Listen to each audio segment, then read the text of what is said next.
പ്രിയപ്പെട്ടവരെ, വളരെ ദുഃഖത്തോടെയും വേദനയോടെയുമാണ് ഈ വീഡിയോ ചെയ്യുന്നത്.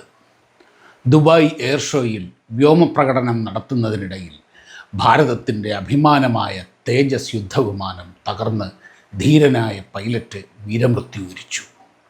ഏതൊരു വലിയ അപകടം സംഭവിക്കുമ്പോഴും ഉണ്ടാകുന്നത് പോലെ ഗൂഢാലോചന സിദ്ധാന്തങ്ങൾ വന്നു തുടങ്ങിയിട്ടുണ്ട്.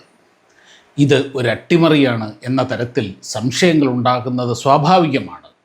ഓപ്പറേഷൻ സിന്ദൂറിൻ്റെ പശ്ചാത്തലത്തിൽ പ്രത്യേകിച്ചും സമീപകാലത്ത് പ്രതിരോധ രംഗത്ത് ഭാരതം കൈവരിച്ച അഭൂതപൂർവമായ നേട്ടങ്ങൾ പാശ്ചാത്യ രാജ്യങ്ങളെ ആശങ്കയിൽ ആഴ്ത്തിയതിൻ്റെ ഫലമായിരിക്കാം ഈ അപകടം എന്നൊക്കെയുള്ള വാദങ്ങളും സജീവമാണ്. ഇതുവരെ ലഭ്യമായ വിവരങ്ങൾ വെച്ച് ഈ അപകടം ഒന്ന് വിശകലനം ചെയ്യാൻ ശ്രമിക്കുകയാണ്. പ്രിയപ്പെട്ട കൂട്ടുകാർക്ക് സയൻസ് കോർണറിൻ്റെ ഈ പുതിയ വീഡിയോയിലേക്ക് സ്വാഗതം.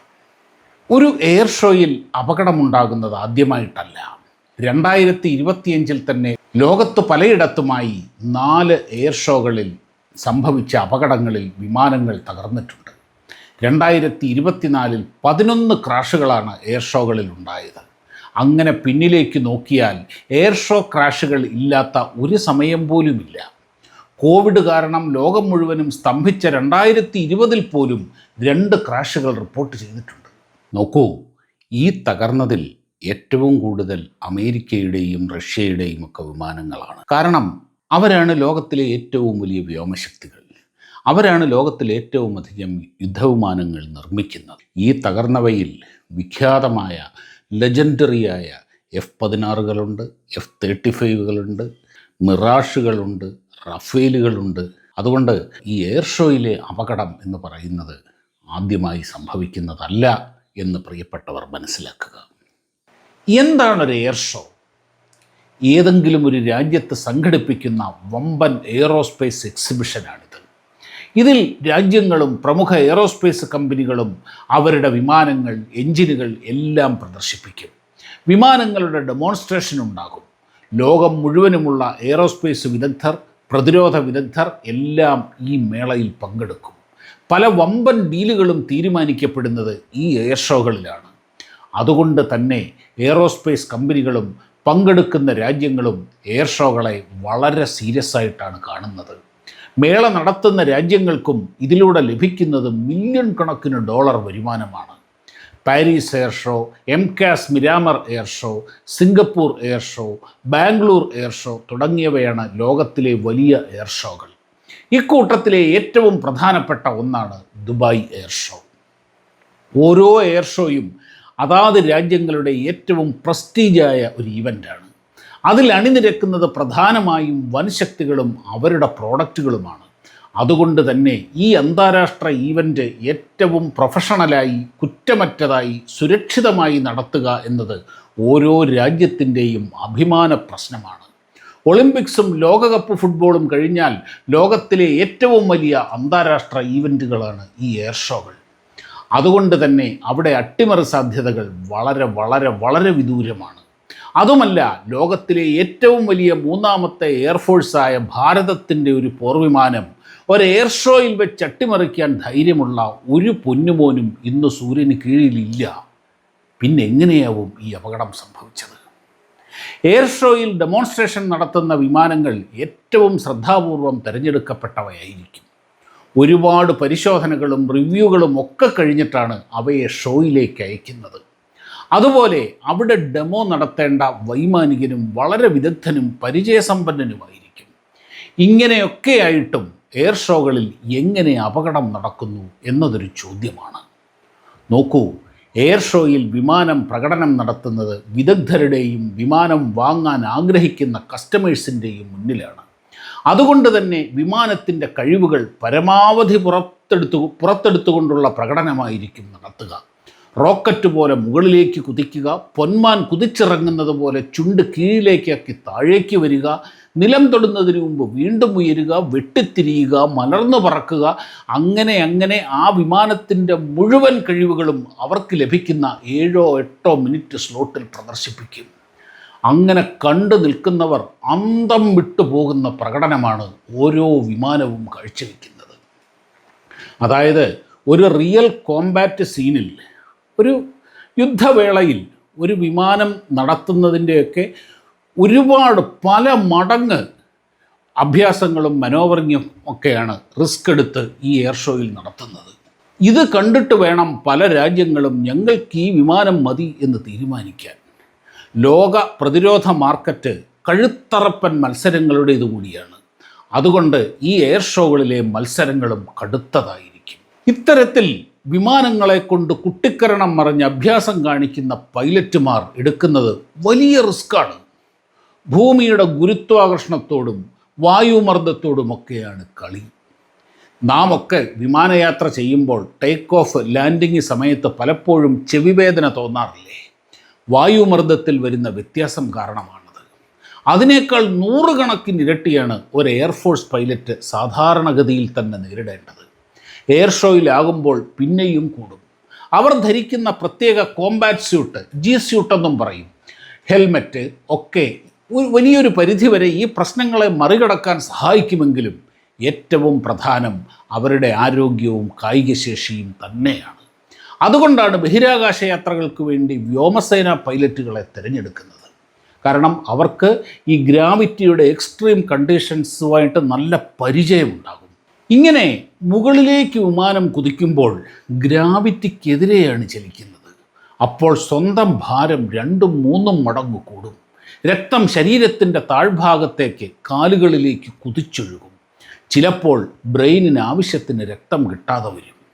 താഴ്ന്ന ഭാഗങ്ങളിൽ രക്തസമ്മർദ്ദം വളരെ പെട്ടെന്ന് കൂടും. അങ്ങനെ മുകളിലെത്തി പെട്ടെന്ന് താഴേക്ക് പതിക്കുമ്പോൾ ഇതിൻ്റെ നേരെ എതിർപ്രവർത്തനങ്ങളാണ് സംഭവിക്കുക. രക്തം തലച്ചോറിലേക്ക് കുതിക്കും, ഭാരം 0 ഇതിനെ നെഗറ്റീവ് G എന്നാണ് പറയുക. G എന്നാൽ ഗ്രാവിറ്റി. ഈ നെഗറ്റീവ് G ആണ് ഏറ്റവും അപകടം. ഈ സമയത്തേക്ക് തലച്ചോറിലേക്ക് കുതിച്ചെത്തുന്ന രക്തം അവിടുത്തെ ചെറിയ ധമനികളെ താറുമാറാക്കിയേക്കാം. അങ്ങനെ സംഭവിച്ചാൽ പൈലറ്റ് ബോധരഹിതനാവുകയോ സ്ട്രോക്കായി തളർന്നു പോവുകയോ ചെയ്യാം. എന്താണെന്ന് മനസ്സിലാക്കി വരുമ്പോഴേക്ക് വിമാനം താഴെയെത്തി തകർന്നിട്ടുണ്ടാകും. ഈ അപകടത്തിൽ ശ്രദ്ധിക്കേണ്ട ഒരു കാര്യം, പൈലറ്റ് സ്വയം ഇജക്റ്റ് ചെയ്തില്ല എന്നതാണ്. സാങ്കേതിക തകരാർ കാരണം അപകടം മണക്കുമ്പോഴാണ് പൈലറ്റ് ഇജക്റ്റ് ലിവർ വലിക്കുന്നതും അപ്പോൾ ഇരിക്കുന്ന സീറ്റടക്കം അതിൽ ഘടിപ്പിച്ചിരിക്കുന്ന ജെറ്റ് എഞ്ചിൻ ഉപയോഗിച്ച് മുകളിലേക്ക് തെറിച്ചു പോവുകയും പാരച്യൂട്ട് വിടർന്ന് പൈലറ്റ് സുരക്ഷിതമായി ഇറങ്ങുകയും ചെയ്യും. യുദ്ധവേളകളിൽ വിമാനത്തിന് വെടിയേറ്റാൽ ഇതുപോലെ പൈലറ്റ് ഇജക്റ്റ് ആകാറുണ്ട്. സാങ്കേതിക പ്രശ്നം കാരണം അപകടം സംഭവിച്ചാലും പൈലറ്റ് ഇതുപോലെ രക്ഷപ്പെടും. അതായത് പൈലറ്റ് പൂർണ്ണമായ ആരോഗ്യത്തോടെയും മനസാന്നിധ്യത്തോടെയും ഇരുന്നാൽ മാത്രമേ ഈ ലിവർ വലിക്കാനും ഇജക്റ്റ് ചെയ്യാനും ഒക്കെ കഴിയുകയുള്ളൂ. എന്നാൽ ഈ തകർന്ന വിമാനത്തിൻ്റെ തേജസിൻ്റെ പൈലറ്റ് ഇജക്റ്റ് ആകാതെ വിമാനത്തോടൊപ്പം കത്തിയമർന്നു. അനേകം അത്ഭുതകരമായ മാനോവറിങ്ങുകൾ കഴിഞ്ഞ് നെഗറ്റീവ് Gയിൽ താഴേക്ക് കുതിച്ചപ്പോഴായിരുന്നു ഈ അപകടം സംഭവിച്ചത്. ഇതിൽ നിന്ന് എത്തിച്ചേരാവുന്ന നിഗമനം, നെഗറ്റീവ് G അതിജീവിക്കാൻ പൈലറ്റിന് കഴിഞ്ഞില്ല. അദ്ദേഹം ബോധരഹിതനായിട്ടുണ്ടാകാം, അല്ലെങ്കിൽ തളർന്നു പോയിട്ടുണ്ടാകാം എന്നാണ്. ഒരു വ്യോമസേന പൈലറ്റിനെ തിരഞ്ഞെടുക്കുമ്പോൾ ഇതെല്ലാം പരിഗണിച്ച് കർശനമായ പരിശോധനകളും പരീക്ഷണങ്ങളും നടത്തില്ലേ? പീരിയോഡിക്കായി എല്ലാ പാരാമീറ്റേഴ്സും ചെക്ക് ചെയ്യില്ലേ? തീർച്ചയായും ചെയ്യും. പക്ഷേ മനുഷ്യനിർമ്മിതമല്ലാത്ത മനുഷ്യ ശരീരം ചിലപ്പോഴൊക്കെ കൈവിട്ടു പോകും കൂട്ടുകാരെ. അതിപ്പോൾ എങ്ങനെ എപ്പോൾ എന്നൊന്നും പറയാൻ കഴിയില്ല. അങ്ങനെ ഒരു അഭിശപ്ത നിമിഷത്തിലായിരിക്കാം ഇത് സംഭവിച്ചത്. തേജസ് ഇന്ത്യയുടെ അഭിമാന പദ്ധതിയാണ്. 2001 ആദ്യമായി പറന്ന് 2016 വ്യോമസേനയുടെ ഭാഗമായ തേജസ് ഇന്ന് നമ്മുടെ എയർഫോഴ്സിൽ 40 വിമാനങ്ങളോളം അടങ്ങിയ വലിയ ഒരു വിമാന വ്യൂഹം തന്നെയാണ്. ഈ കണ്ട കാലത്തിനിടയിൽ 2 അപകടങ്ങൾ മാത്രമാണ് തേജസ്സിനുണ്ടായത്. കഴിഞ്ഞ വർഷം 2024 രാജസ്ഥാനിലെ ജയ്സാൽമീറിലുണ്ടായ ഒരു ക്രാഷ്, പിന്നെ രണ്ടാമത്തേതിതും. കഴിഞ്ഞ 7 വർഷത്തിനിടയിൽ അമേരിക്കയുടെ 11 F-35, ലോകത്തിലെ ഏറ്റവും സുരക്ഷിതവും മികച്ചതുമെന്ന് കരുതുന്ന 11 F-35കൾ ക്രാഷായിട്ടുണ്ട്. അങ്ങനെ ലോകത്തിലെ ഒരുപാട് മികച്ച വിമാനങ്ങളെന്ന് കരുതുന്ന വിമാനങ്ങളൊക്കെ ഈ കാലഘട്ടത്തിനിടയിൽ തകർന്നിട്ടുണ്ട്. അതുമായിട്ടൊക്കെ കമ്പയർ ചെയ്ത് നോക്കുമ്പോൾ തേജസ്സിൻ്റെ ആ ഒരു ക്രാഷ് റേറ്റ് വളരെ വളരെ വളരെ കുറവാണ്. തേജസിൻ്റെ ടെക്നോളജിക്കൽ പെർഫെക്ഷൻ എത്രത്തോളമുണ്ട് എന്ന് മനസ്സിലാക്കാൻ ഈ കണക്ക് ധാരാളം മതി. അതുപോലെ കഴിഞ്ഞ വർഷമാണ് പ്രധാനമന്ത്രി നരേന്ദ്രമോദി തന്നെ ഈ എയർക്രാഫ്റ്റിൽ പറന്നുകൊണ്ട് ഭാരതത്തിൻ്റെ ടെക്നോളജിക്കൽ സ്കിൽ ലോകത്തിന് കാട്ടിക്കൊടുത്തത്. കാലപ്പഴക്കം ചെന്ന MiG-21 മാറ്റി തേജസ്സുകൾ ഉൾപ്പെടുത്തുന്നു. വ്യോമസേന 120 വിമാനങ്ങൾക്ക് കൂടി ഓർഡർ ചെയ്തിട്ടുണ്ട്. ലോകത്തിലെ ഏറ്റവും ഭാരം കുറഞ്ഞ യുദ്ധവിമാനമാണ് തേജസ്. മിറാഷും F-16 അടക്കം വമ്പന്മാരെ നേർക്കുനേരെ വെല്ലുവിളിക്കാൻ ശേഷിയുള്ള 4.5 ജനറേഷൻ പോർവിമാനം. ഇപ്പോൾ തന്നെ ഒരുപാട് ലോകരാജ്യങ്ങൾ ബുക്ക് ചെയ്ത് കാത്തിരിക്കുന്ന വിമാനം. അതിൻ്റെ സാങ്കേതിക ശേഷിയിൽ ഒരു സംശയവും ആവശ്യമുണ്ട് എന്ന് തോന്നുന്നില്ല. എങ്കിലും വിമാനത്തിൻ്റെ എൻജിൻ അമേരിക്കയിലെ GE കമ്പനിയുടേതാണ്. അതുപോലെ 30% കമ്പോണൻറ്റുകളും ഇറക്കുമതി ചെയ്യുന്നതാണ്. ഇനി എൻജിനിൽ അവർ വല്ലതും ചെയ്തു കാണുമോ എന്നും ചോദ്യങ്ങളുണ്ട്. ഞാനത് വിശ്വസിക്കുന്നില്ല. ആദ്യം പറഞ്ഞ പോലെ കഴുത്തറപ്പൻ മത്സരം നടക്കുന്ന വ്യോമയാന മാർക്കറ്റിൽ ഒരു രാജ്യവും കമ്പനിയും അവരുടെ പ്രോഡക്റ്റ് മാനിപ്പുലേറ്റ് ചെയ്യില്ല. അതുപോലെ ആദ്യം പറഞ്ഞ പോലെ ഒരു വിദേശ രാജ്യത്ത് വെച്ച് ശത്രുക്കൾ നടത്തിയ അട്ടിമറിയാണിത് എന്ന വാദം നമുക്ക് നമ്മെ തന്നെ വിശ്വാസമില്ല എന്ന് വിളിച്ചു പറയലാണ്. അതിന് ധൈര്യമുള്ള ഒരു പൊന്നുമോനും ഇന്ന് ഭൂമിയിലില്ല. പക്ഷേ ചിലപ്പോൾ ചില സമയത്ത് നാം എല്ലാം നിസ്സഹായരാണ്. ചിലത് സംഭവിച്ചു പോകും.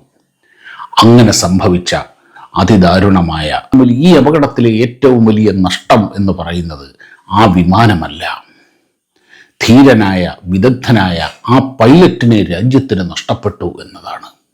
അദ്ദേഹത്തിൻ്റെ കുടുംബത്തിൻ്റെ നഷ്ടം ഒരിക്കലും നികത്താനാവാത്തതാണ്. അതുപോലെ തന്നെ ഇങ്ങനെയൊരു വൈമാനികനെ, സമർത്ഥനായ ഒരു പൈലറ്റിനെ വളർത്തിക്കൊണ്ടുവരാൻ രാജ്യം എത്ര കാലം കാത്തിരിക്കേണ്ടി വരുമെന്നറിയാമോ? അതുകൊണ്ടാണ് ആ പൈലറ്റിൻ്റെ ജീവനാണ് ഇതിലെ ഏറ്റവും പ്രധാനം. രാജ്യത്തിൻ്റെ ഏറ്റവും വലിയ നഷ്ടവും അതുതന്നെ. ഈ അപകടത്തിൽ വീരമൃത്യു വരിച്ച വിംഗ് കമാൻഡർ നമ്നേഷ് സിയാലിന് ആദരാഞ്ജലികൾ, പ്രണാമം.